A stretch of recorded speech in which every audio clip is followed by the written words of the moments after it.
Hi, it's Roger providing my post-Helene update. It was a tough night, really. We did have quite a bit of rain and wind, but the biggest problem was the storm surge. So on Bird Key, we must have seen at least 6 feet of storm surge. It came over our seawall and covered our pool, and we probably had a good foot of water in the streets.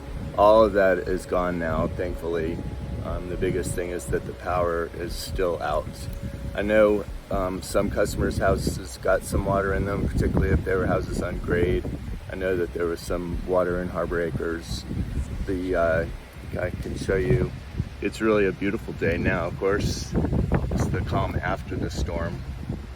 But the road to St. Armands is closed because there's still some flooding there.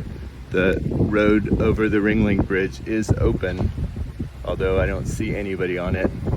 I think it's going to be a good bit of cleanup for Sarasota, but at the same time, we're still very lucky.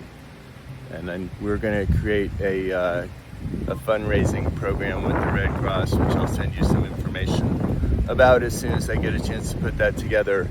But if you need any help with your home, we do have a big team of people, and we're out and we're checking properties, and we're glad to help. Stay safe.